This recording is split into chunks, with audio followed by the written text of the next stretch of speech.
حضرت سیدنا ابراہیم علیہ السلام نے عرض کی، یا باری تعالیٰ آج تو مجھے دکھا کہ تم مردے زندہ کیسے کرتا ہے۔ مالک تو نے مجھے دل کی آنکھ سے تو دکھایا ہے، میں ظاہری آنکھ سے دیکھنا چاہتا ہوں کہ تم مردے زندہ کیسے کرتا ہے۔ میرے اللہ نے فرمایا، اے میرے خلیل اس طرح کر، 4 پرندوں کو پکڑ کر انہیں ذبح کر۔ 4 پرندوں کو پکڑ کر ان کو زمین پر لٹا، ان کی گردن پہ چھری رکھ، ان کو ذبح کر۔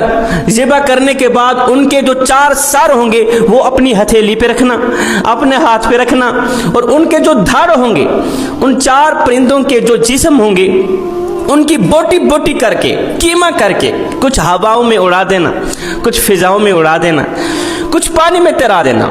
پھر 4 سر اپنی ہتھیلی پہ، اپنے ہاتھ پہ رکھ کے اللہ اکبر کی صدا لگانا، اللہ اکبر کی ضرب لگانا۔ پھر دیکھنا کہ وہ 4 سر جو ہوں گے مردہ کیے گئے پرندے زندہ ہو کر اڑ جائیں گے۔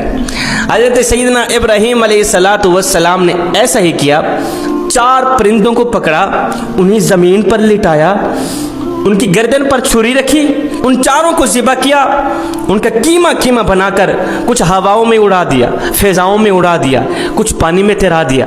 ان 4 پرندوں کے سروں کو اللہ کے نبی نے اپنی ہتھیلی پہ رکھا، اپنے ہاتھ پہ رکھا، اللہ اکبر کی صدا لگائی، اللہ اکبر کی صدا لگائی، اللہ اکبر۔ قدرت خداوندی دیکھو، ایک ہوا چلی، بکھرے ہوئے گوشت کے اجزاء کو جمع کر کے اس ہوا نے اللہ کے نبی حضرت سیدنا ابراہیم علیہ السلام کے ہاں حاضر کر دیا اس گوشت کو۔ ایک ہوا چلی، زوردار ہوا چلی، جیسے ہی اللہ کے نبی نے ایک ضرب لگائی نا، اللہ اکبر، ہوا چلنے کی دیر تھی، وہ جو اجزاء ہوا میں اڑ گئے تھے، وہ جو اجزاء فضا میں اڑ گئے تھے، جو پانی میں تیر رہے تھے، ہوا نے ان تمام اجزاء کو، گوشت کے ان تمام ٹکڑوں کو اکٹھا کر کے، یہ تمام ٹکڑے، تمام گوشت اکٹھا ہو کے حضرت ابراہیم علیہ السلام کے پاس حاضر ہو گیا۔ اللہ کے نبی کیا دیکھتے ہیں؟ قدرت خداوندی دیکھو، ہاتھ پر وہ 4 کے 4 مردہ شدہ پرندے زندہ ہو کر حضرت ابراہیم علیہ السلام کی آنکھ میں آنکھ ڈال کر دیکھنے لگے، زندہ ہو کر، صحیح سلامت ہو کر۔ ہتھیلی کے اوپر 4 پرندے ابراہیم علیہ السلام کو دیکھ کر حضرت ابراہیم علیہ السلام سے مخاطب ہو کر کہنے لگے، اے اللہ کے نبی، آپ ہم سے کیا چاہتے تھے؟ آخر آپ نے ہمیں ذبح کیوں کیا؟ آپ ہم سے کیا چاہتے تھے؟ آپ نے ہمیں اتنی تکلیف کیوں دی؟ اے اللہ کے نبی، آپ جانتے ہیں نا، اگر کسی شخص کا ایک دانت کھینچ کر نکالا جائے، آپ اندازہ لگا سکتے ہیں کہ اس کو کتنی تکلیف ہوتی ہوگی، کتنا درد ہوتا ہے اس شخص کو، جس شخص کا ایک دانت کھینچ کر نکالا جائے۔ اللہ کے نبی نے فرمایا بہت زیادہ تکلیف ہوتی ہوگی اس شخص کو۔ 4 پرندوں نے ایک ہی آواز میں کہا، ہماری تو ایک دم روح نکل گئی ہے، ہمیں بتاؤ ہمیں کتنی تکلیف ہوئی ہوگی، ہمیں کتنا صدمہ، ہمیں کتنا درد ہوا ہوگا۔ حضرت ابراہیم علیہ السلام ان 4 پرندوں کی فریاد سن رہے ہیں، حیران کن ہیں۔ پرندے کہہ رہے تھے، اے اللہ کے نبی، آپ ہم سے کیا چاہتے تھے؟ یاد رکھیں، جس طرح آپ نے ہمیں ذبح کیا، جو کچھ آپ نے ہمارے ساتھ کیا، ہو سکتا ہے یہی کچھ آپ کے ساتھ بھی ہو جائے، ہو سکتا ہے یہی کچھ آپ کے ساتھ بھی ہو جائے۔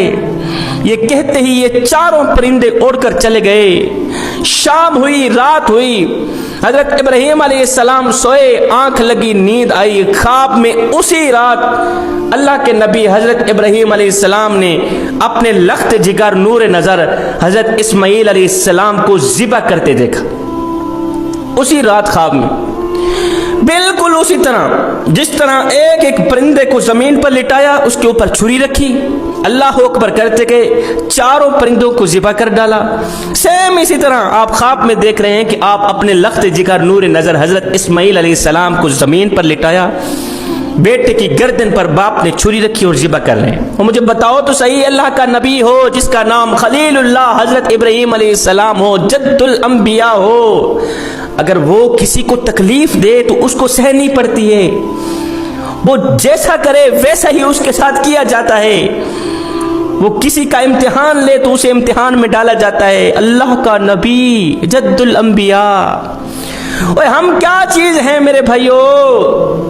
حضرت علی نے فرمایا تھا جیسا کرو گے ویسا بھرو گے. کسی کو دکھ دو گے تو دکھ ملے گا, کسی کو سکھ دو گے سکھ ملے گا, کسی کو خوشی دو گے خوشی ملے گی, کسی کو غمی دو گے غمی ملے گی.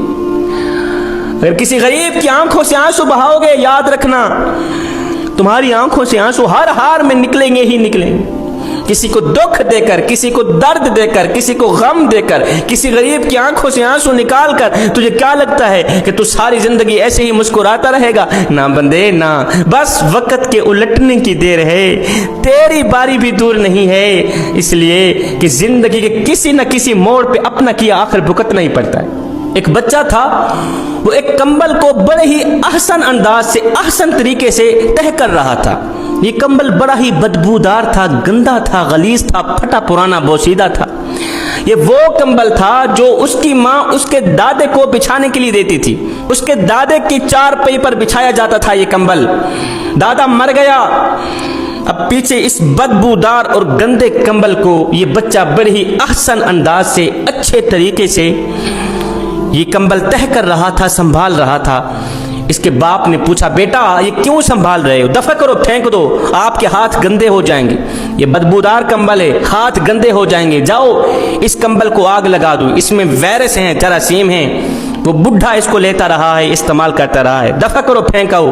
بچے نے کہا نہیں بابا ہرگز نہیں, میں ادباً اور احتراماً اسے تہے اس لیے کر رہا ہوں, اس کو سنبھال کے اس لیے رکھ رہا ہوں کہ بابو جی آپ کی جوانی بھی تو قیامت تک نہیں رہے گی, آپ نے بھی تو بوڑھا ہونا ہے نا. جب آپ بوڑھے ہوں گے تو پھر یہی کمبل میں آپ کو سلانے کے لیے دوں گا, یہی کمبل میں آپ کی چارپائی پہ بچھاؤں گا, اسی کمبل کے اوپر ہی آپ اپنا بڑھاپا گزاریں گے, بڑھاپے کے 4 دن گزاریں گے. حضرت علی نے فرمایا تھا جیسا کرو گے ویسا بھرو گے. اپنے ماں باپ کے ساتھ اچھا سلوک کرنا اس سے پہلے کہ تمہارے ساتھ اچھا سلوک کیا جائے. ماں باپ کے ساتھ اچھا برتاؤ کرنا. کسی عورت نے اپنے شوہر کو کہا یہ جو بڈھا بہر پڑا ہے, کھانستا ہے, جراثیمیں پھیلتی ہیں, بیماریاں پھیلتی ہیں, جب تک تو اسے مار کے نہیں آتا میں تیرے گھر نہیں رہتی. یہ لے اپنے بچے, یہ لے اپنا گھر, میں کے جا رہا ہوں. یا تو مجھے طلاق دے دے, یا تو یہ جو بہر آپ کا باپ پڑا ہے, بڈھا پڑا ہے, یہ جو کھانستا ہے, جراثیمیں پھیلتے ہیں, کرونا وائرس پھیلتا ہے, یا تو اسے مار دو. اب اس شخص نے کیا کیا, رات کے دوسرے پہر اپنے بوڑھے باپ کو اٹھایا, کندھے پہ رکھا, جا رہا ہے. کہاں جا رہا ہے؟ سمندر کی طرف جا رہا ہے. اللہ اکبر, باپ کو پھینکنے جا رہا ہے. سمندر کے درمیان جہاں پانی اس کے سینے تک آیا وہاں باپ کو پھینکنے والا ہی تھا کہ باپ بول پڑا بیٹا مجھے یہاں نہ پھینکو, مجھے تھوڑا آگے کر کے پھینکو. بیٹے نے کہا ابو جی وہ کیوں؟ کہا بیٹے یہاں پر میں نے اپنے باپ کو پھینکا تھا, تو مجھے تھوڑا آگے کر کے پھینک, جبکہ تیری اولاد مجھ سے بھی آگے کر کے تجھے پھینکی. جیسا کرو گے ویسا بھرو گے.